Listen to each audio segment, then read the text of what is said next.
Hey piano people! In today's tutorial, I'm going to teach you how to make your melody sound better with one practice method. It's going to work especially well if you are playing a piece that has a lot going on in the other hand while you're also playing a beautiful melody. Make sure you stick around until the end of the video because not only am I going to share this method with you, I'm also going to share the 3 steps that you can use to implement this method with success so that your melody will truly sound better. To demonstrate this method with you today, I'm going to be playing the Gondoliera by Franz Liszt.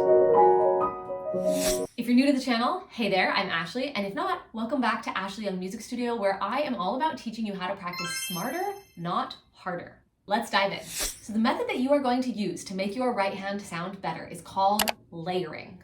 And this name is going to make a lot more sense once we dive into the 3 steps that you can use to implement this practice method. But we're basically going to break the piece down by layers to the most basic form to get the melody sounding as beautiful as possible, and then we'll go from there. So the first step is to play the melody alone with any fingers and make it sound as beautiful as possible. When you do this step, you're hacking your brain because you are taking away all of the other notes in the piece and you are just focusing on making the melody sound beautiful. You're going to allow yourself to use any fingers for this, even though that might feel a little bit odd, especially if you've already written the fingering in that you're going to use for your melody. But the reason is because you're trying to get the melody to sound as beautiful as possible. And once you do this, your ear gets used to hearing the melody played as beautiful as possible.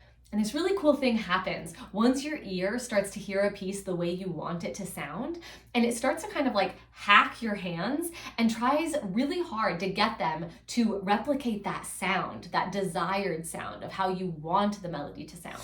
So let's take a look at measure 64 and on in the piece Gondoliera by Franz Liszt. You can see here in the music that the melody is up here at the very, very top. In the right hand, I also have this little accompaniment figure that's happening between my melody notes. And then I also have a left hand.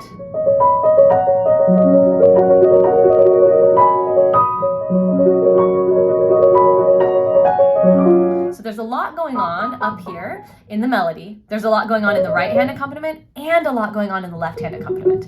And so before I even start worrying about the left hand accompaniment and the right hand accompaniment, I'm just going to take that melody and I'm going to allow myself to play it with any fingers.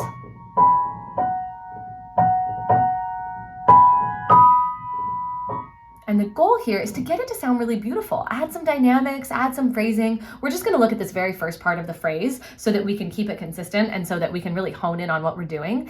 And I recommend you do the same. Just work in small sections and play it as many times as it takes to make it sound beautiful. So let me try that.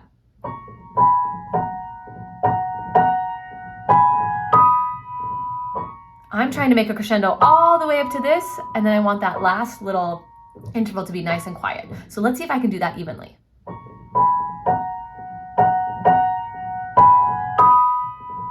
That was pretty good. And once I have it, I'm going to do it that way many times in a row. Because remember, the goal here is to get my hand to be able to play the way I want it to sound, the way I hear it in my head. Okay, so once I do that about 10 or 20 times correctly, and I'm getting that shape and I'm getting those dynamics, then we're gonna move on. If you are learning from this tutorial, go ahead and give it a thumbs up, comment below and let me know what you like about it, share the link with another piano player so that their melody can sound as beautiful as yours, and subscribe to the channel so that you don't miss out on any of the content that I regularly release that is going to be so helpful for your piano journey. Now, once you have the melody sounding beautiful all by itself, and you're consistently able to play the melody with the dynamics you want, with the shaping and the phrasing that you want, then you're going to go on to step 2. And step 2 is to play the melody as beautifully as possible with the correct fingerings. Now, in the case of this piece, Gondoliera by Franz Liszt, it's going to be especially challenging because as you saw when I demonstrated in step 1, I have not only melody in my right hand, but also accompaniment in my right hand. And so that means that all of my melody notes are actually going to be played by 3 and 5. And it's just going to be my 3rd and 5th finger that are jumping around to play all of the melody notes. People often skip this step because it's hard, okay? It's gonna be really hard for me to get the melody to sound really good using the proper fingers, because a lot of the times people are like, well, it's not possible. If I'm jumping around with 3 and 5, it's not possible to make it sound good. It's not possible to make it sound like my fingers aren't jumping. But this is where I ask you to stay persistent and to really give it your best try, because you'll be shocked if you focus in on one goal, like trying to get the melody to sound as beautiful as possible using the correct fingers, and all you're doing is playing that melody, you will be able to accomplish it. Now, just like in the previous step, you're going to take your time. So watch that I'm going to be using only 3 and 5 for all of these melody notes. And already it's a lot harder because my pinky is playing all of the melody notes, right? These are intervals of thirds, and the bottom note is actually an accompaniment note. So technically, like the top of this is my melody. So already I can feel that my pinky is getting kind of tired and tense. So I'm gonna make sure no tension creeps in, and I'm gonna go really slow.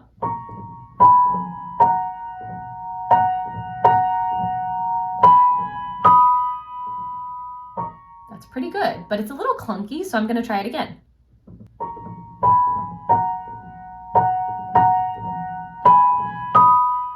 I like that a lot better.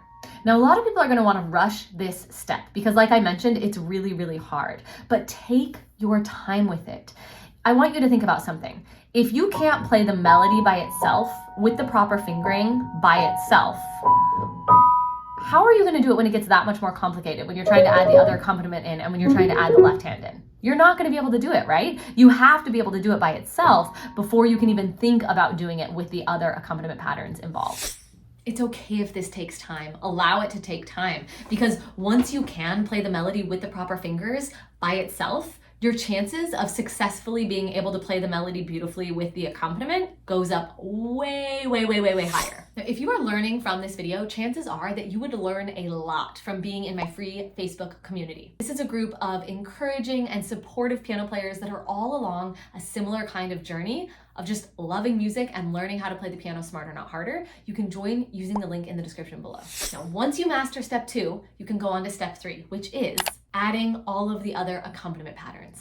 Now, the key here, like in the other steps, is to go slow. You can also just work on like 1 or 2 measures at a time and really try to master playing the melody beautifully above the other accompaniment patterns. Things will get complicated in this step because you're adding more notes, and the more notes you add, the more complicated things get.